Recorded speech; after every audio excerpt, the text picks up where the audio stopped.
Good evening, and welcome to CAN TV's newest talk fest, Hustle.Play.Love. I'm your host and show creator, Shawn Taylor. And for the next 28 minutes, we're going to delve into what a lot of you have been missing or yearning for over these past few years, when critical aspects of our lives were put on hold. How we learned, how we made our living, how and what we could enjoy, our relationships, and access to the places and things we loved got hijacked. Hustle.Play.Love invites you to look past the new normal. After all, what is that? If you ask me, it sounds like conditioning us to accept less than what we deserve and less than what's possible. It's time to move on and reignite our passions and go after our dreams and ambitions full throttle.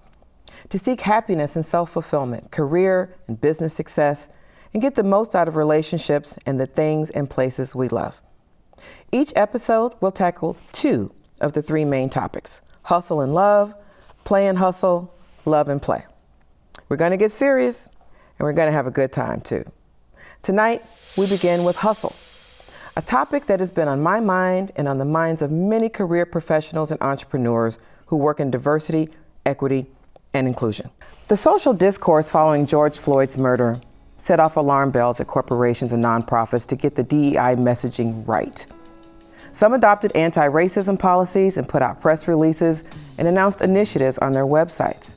Small businesses, consultants, and HR professionals working in DEI and crisis communications thrive. But some corporate commitments to DEI didn't survive a year after the press release. Now some companies are using the Supreme Court's ruling on affirmative action in college admissions to eliminate DEI initiatives altogether. So where does DEI stand today? Who's most impacted by the sudden shift backwards? And how is it impacting career professionals and minority and women-owned businesses? Here to talk about it is Amelia Domingo, President and CEO of the Women's Business Development Center, and I.B. Hart, Director of Business Development at Women Employed. Welcome. Thank you so much for joining me today. Thank you for having us. So, Amelia, the Women's Business Development Center has helped over 104,000 women entrepreneurs grow their businesses and gain economic self-sufficiency through its programs and advocacy for nearly 40 years. So you're a great person to have this conversation with.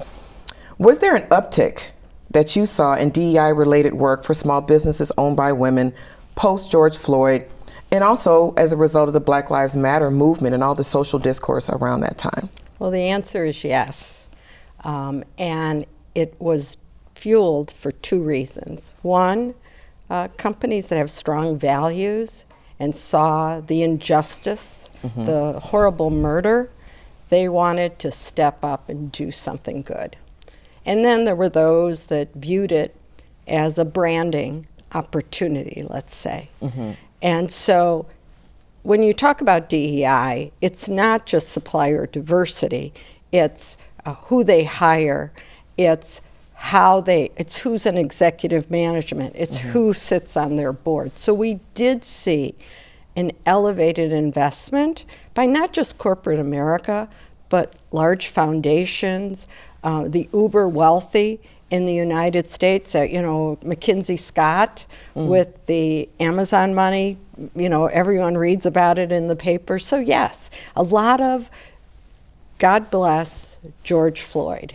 He left this earth doing wonderful things for the rest of us. He really did. It did have huge impact. And I'm just kind of wondering, because, it's not like there were DEI efforts, of course, at corporations before that, but was it dramatically different from what, before 2020, before George Floyd, before BLM?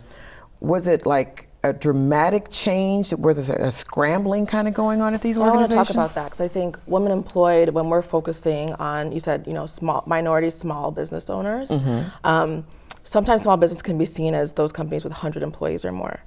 For us, we're focusing through our entrepreneurship hub on those that might be solo entrepreneurs, those that actually need help in getting the funding and the support to be businesses, right? And so we saw the change where almost $5.1 billion was put aside for minority small business owners throughout the nation.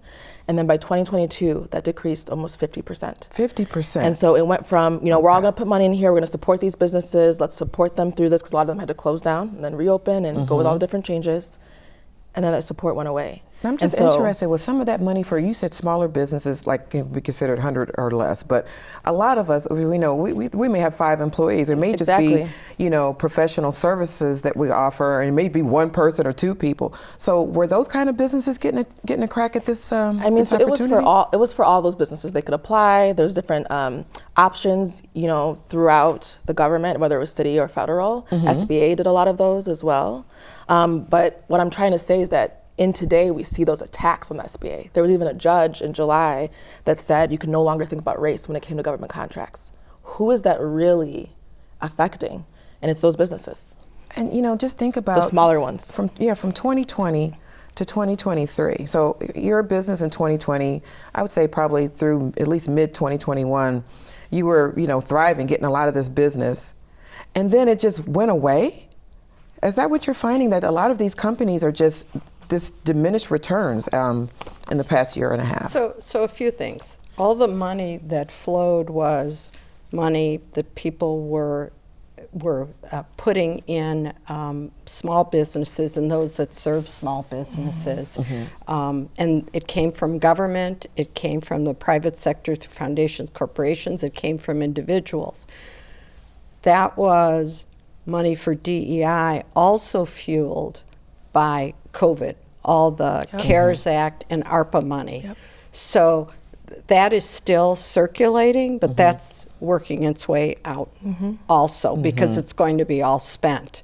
And it was focused on, in multiple ways, it was focused on providing help to small businesses directly through organizations like ours.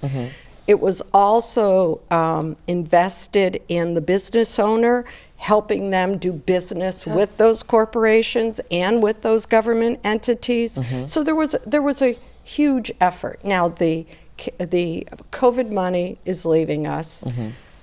Private sector money is let's say packaging it differently. How so? How so? Well, how they're packaging it, and it's still getting to where it needs to go, which is to low to moderate income communities, trying to build those communities. But it's based on geographic distribution, you know, those communities that are most in need. And unfortunately, those communities, particularly in Chicagoland, have black and brown businesses in them, and black and brown residents. So we're investing as we should, but you have to package it differently to avoid lawsuits, because there is a huge effort by those that are supporting conservative movements, fueled by the Harvard case. The Harvard case. The Harvard case has changed much. You have the companies who were just doing it for branding, and this is a reason to leave the market. You have the companies that have strong values, but they're trying to avoid litigation. I just read actually a story today, Stephen Miller. Yes, Stephen Miller. The architect of the anti-immigration policies under the Trump administration has vowed to eradicate DEI initiatives in businesses and leave no institution untouched. Okay, so if Trump gets back in office. So do you believe we're going to see more corporations kind of start to pick up that wind? Certainly immediately after the Supreme Court decision, there were quite a few companies that said, okay, their boards really were like, okay, these have got to go. So do you kind of see those trade winds blowing a little bit harder and a lot more companies bailing? I think it's already begun, right? So I think it was a little more subtle. It's becoming more and more obvious. And so even when people had DEI policies in place, a lot of times there were policies that were not supported by budgets, not supported by strategy. So you can have a goal, you can have a mission, but how is it being implemented and actually getting done? How are we talking to those that are supposed to be impacted the most and have promotions, be able to build their businesses, or even have voices in leadership, right? And we didn't see that be followed through all the way. And so people said in name, I'm committed to this, I'm gonna hire this person, but then it kind of fell flat, right? And so there was a whole Forbes article about how it wasn't fully implemented, and it was kind of done in a half. So that was post George Floyd, not before. So I mean, like I said, companies have had these programs for a while. It almost sounds like it's been disingenuous for a lot of them, not all of them certainly. I mean, there's some companies that are doing some really great things, but when I listen to career professionals who are in the DEI space, especially I would say in the last year, they've noticed a change in their jobs. They've noticed, as you mentioned, there's no strategy. It's just they're wearing a title. Yeah. Some people have said they feel like they're doing more admin work now than actual DEI work. Those conversations we were supposed to be having, the difficult conversations, and really kind of getting at the heart of some of these issues. So it makes me wonder, is DEI a good career path, or is it a good path for small businesses as well to really focus on that? Let's talk about businesses first. Is it still a good idea to try to be, for instance, a DEI agency of record to a big corporation nowadays? So we are in a difficult situation right now because there isn't the compromise that needs to occur so that we can all move forward. Because what used to happen is people would move to the middle and then move forward together. That's not happening. And it's not happening in corporations. It's not happening in our government. But here's the good news. The good news is you have to look at demographics.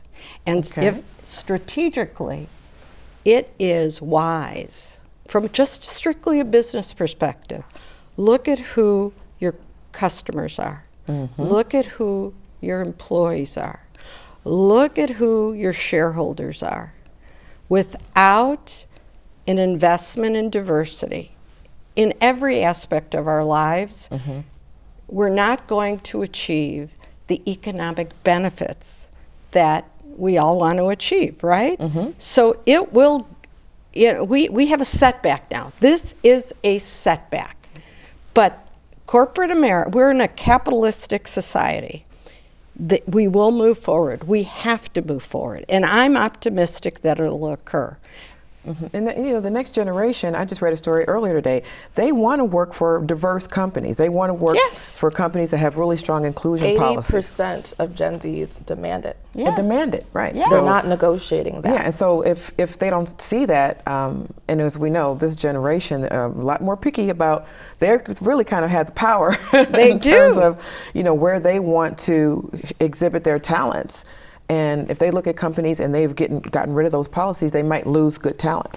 And I think they're going to, right? So I think there's been a generational shift, and what tends to happen is as Gen Z enters the workforce, leadership still tends to be of a different generation. And so trying to build those relationships and communicate in order to move forward, because as she mentioned, profits increase when there are more women, when there are more women of color, specifically, and also when in general there is diverse and ethnic people in leadership. Profits increase across the board. So what can we do just to kind of put out a different message out there? What can we do to kind of fight back against this setback right now? Well, there's going to be a lot of litigation, but I think we have to talk about something that will bring us together, and what will bring us together is talking about how we're all going to flourish when the economy gets better. And the only way the economy is going to get better is if every community participates in it. Exactly. And I think that is the message that will move us forward. That shouldn't be the only message that moves us forward, but that is the compromise that I'm talking about. Let's talk about something that brings us all together. And I think, just to end that, it's also around not just coming together, but shifting mindsets. So that's what Women Employed will be working on, is how do we work with different companies around how we get to the root of why we don't come together in the first place, and shift our mindsets so that we can create more diverse and equitable workplaces. That's great. Thank you guys so much, both. We could talk about this a lot longer, but let's stay in touch because we may have to come back at this subject. Thank you very much. We'll be right back.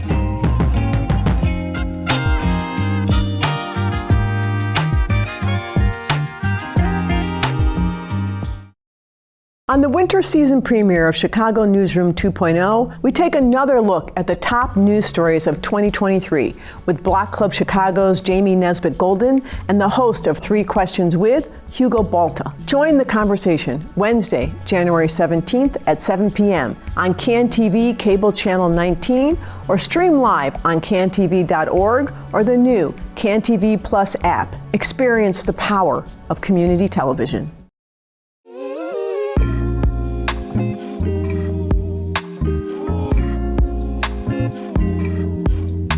When I'm with you, my love, we are all there is. When I'm with you, my love, nothing compared to. Last fall, Tyler Perry touched off a conversation on social media that got a lot of black women riled up. He said during an interview with actress Crystal Renee Hazlett that black women should be open to dating or marrying a man who can only contribute marginally to the household. If he pays the light bill and takes you out to dinner every now and then, that's fine. Is it fine? Let's meet our guests. Cheryl Grace, creator of the Powerful Penny lifestyle brand and a relationship coach. She believes you can find love if you are intentional about your pursuit of it, and she offers workshops for single women on how to not only land a mate, but to get married. Welcome, Cheryl. Thank you. And Robert Hazard, who is part of a quartet of gentlemen with the Live from the Cave all-male webcast, which also appears on the Morning Roast on WGN Chicago. Welcome, Robert. Thank you. Thank you. So let me ask you, let's just kind of start with the basic question here. Is it fine, Cheryl, for this kind of an arrangement in a romantic relationship? So your question is full of judgment. I know it is. Is it fine though, Cheryl? It's kind of an arrangement, you know. And what I find a lot with single women when they come to me coaching for coaching services is that they have a long list of requirements that the men are expected to meet. Mm-hmm. And they're not really willing to waver on any of that. Mm-hmm. And if you come to the table with a long laundry list of what you expect, then you're going to find it difficult to find someone that you can connect with and maybe get to know. And once you do that, then the money, the financial part of the relationship, not situationship, but relationship may not be as important to you as you think it is. Really? Yeah. Okay. Well, I'm interested. I asked that question that way, and you're right, it's full of judgments because I saw a video by an influencer named Iman Europe. She is my new best friend on Instagram, and she criticized Tyler Perry for conditioning black women to accept less when he himself is a black man with a great big platform who's actually done more.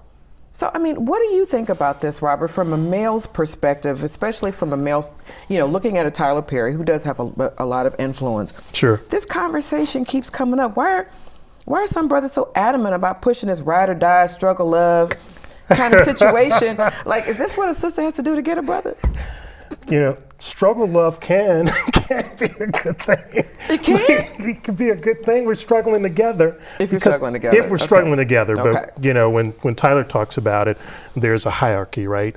Because there's, you know, a woman who is, you know, possibly exceeding the man from a financial perspective, and the man is doing the best he can with being with that woman. I think what Tyler is speaking about is there should be some basic stuff where we can, you know, you can't put a price tag on somebody loving you and taking care of you and providing that level of security, protection. Mm-hmm. So if he's only paying the light bill necessarily, we hope that he's providing some emotional support too that you can't put a price tag on, right? Okay. You know, and so I think that was some of the things that were missing from that conversation. Mm-hmm. And now we live in, whether it be because of social media, we live in a society now that is bent on measuring us based off of our financial success. Right. Mm-hmm. And that could be a problem because that man could be up today, you know, making great money and down tomorrow. That is true. So do we throw them away? That is true. But I tell you what, the one thing that really bothers me about the way he put it, and the one thing I love about Iman Europe, the way she put it, I saw is that that she one said, too. Did you see, I love her, I love this woman. Yeah. She said, I got put on baller alert. Yeah. And it's like, yeah, it kind of does feel that way, because first of all, he puts it, and I think this is false, to say that black women make more money than black men, because every statistics I've seen shows that men still, in general, and black men included, still make more money than black women. Well, Yeah, sure. I don't know that those numbers are applicable to all black men and black women looking for relationships. Okay. And there are instances where you will find that there are more women who are earning more than the men that they want to date. And that can cause some issues and some Absolutely. problems if you're stuck at the superficial level, Shawn. So one of the things I caution women to look at is go beneath the surface, look at, does he have character? And this was some of what Tyler also included, like look for things that aren't just attached to money. Yeah. So character, Christianity. You know, I was looking for 5 C's when I decided to go back and be intentional about finding a husband. Character, Christianity, confidence, charisma, and we had to have chemistry. In chemistry. So if you've got those 5 things, you don't necessarily need to have a bigger paycheck than mine. Okay. Yeah. But the mortgage, the light bill, Applebee's maybe once a month. Who's paying for vacations? I mean, it's like I said, it leaves a lot out, and it doesn't really, to me, leave a lot of room for that man to grow. Well, but I don't think he's saying to date a broke guy and who's going to stay broke. Right. Okay. Right? I think that's missing. Exactly. I think that's missing, from that discussion. So, but it has to be a man who has some drive about himself, He's not right? just laying around He's eating not bonbons when you going to work. playing video games, Right. stuff like that. Yeah, No. see, that's the kind of thing that make you put him out. Right. You can't come home after work all day and be playing video games. Because what's love got to do with you got to do some stuff to provide. It's so I think it's that there's more into it that we're missing. But as we were talking, I think for me, what's important when I'm looking to pursue someone, is integrity, trust, the emotional balance that they can provide. I need someone there outside of the Christianity piece. But it's of it. a little bit different for you because you're a man, and so I men am. don't necessarily expect to go and find women who are maybe some look for women who are making way more money than they are. They would have an agenda, and I would say they're not the guy we're talking about. We're talking about good guy, this is where he is in life. And as you mentioned, he could have had more and now he has less. We can all go through Absolutely. those changes. Ups and downs. But how much is really finances, how much does that align with lifestyle choices and things in common? Is there a alignment there? I think there should be. I think that when you're looking for, and a lot of people who over the age of 40 start to look for companionship, right?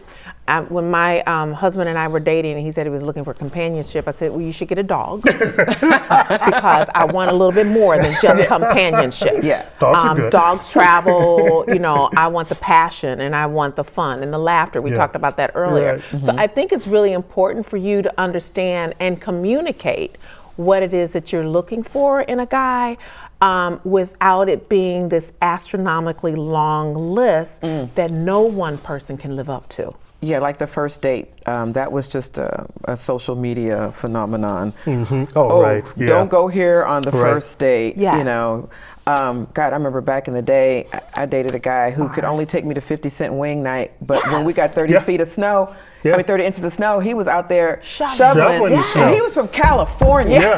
So I was like, big props. And he bought me a bottle of wine while he did That's it. what I'm talking I was about. like, okay. That's the kind of guy you a little want. younger Absolutely. back then, Yeah. but Right. I did appreciate the effort. He was in effort. dental school. Yes. And so, and if you fast forward, so if you got rid of him based on he was in dental school and he couldn't afford anything other than the chicken wings that came for free if you got certain level of drinks, right? But if I'm remembering Happy Hour the right way, No, they paid for every last one of those wings. They were 10 cents a piece. Yeah. Right.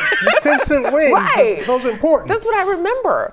But he was someone who was helpful to you Absolutely. and made you feel special. Yes. And guys who have money, and no offense to guys who have money, they don't always do that because they know that you and every other woman is looking for guys with money. And so he may not treat you. And he may not treat you the way that a guy who has a little less may treat you. So weigh that in, factor that in, but don't just throw them out just because they're not yet making where you want them to make. Okay, that's fair. So, you know, when I see these conversations, and of course they're entertaining, but it also feels sometimes like a distraction. You know, when I see people talk about the difficulties in dating, before we started, you were mentioning, you know, the cost of things. Yeah. It costs so much to take you and somebody else out for dinner now. But it feels like such a distraction. It almost feels like we're moving farther away from each other. So how do we, you know, kind of put these things in their places and kind of move on and move forward and have better relationships?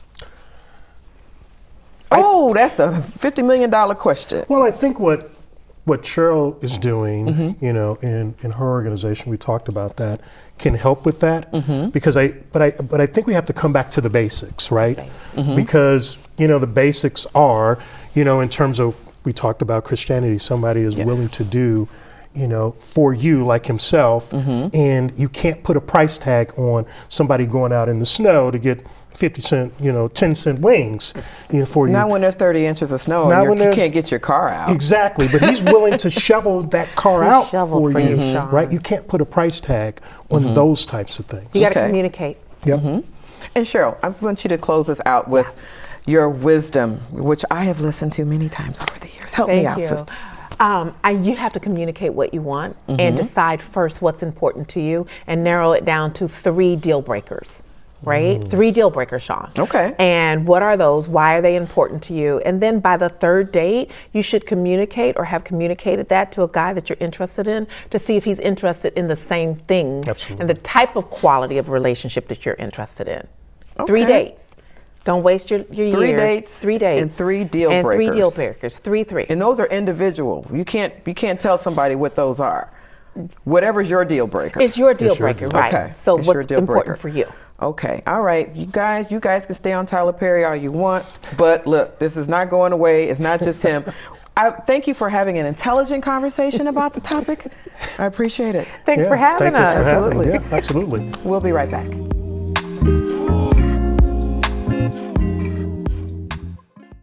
I'm Hugo Walta, host of the program 3 Questions With. The digital divide remains a significant challenge for many communities. Unfortunately, many Latinos face barriers such as limited internet access, lack of devices, and insufficient digital skills. And one of the uniqueness of this program, Hugo, is we provide the curriculum and the training tools to organizations like Instituto. Join us on Wednesdays at 7:30 in the evening via Channel 19, streaming on cantv.org and the CAN TV Plus app. Thanks for tuning in for the premiere episode of Hustle.Play.Love.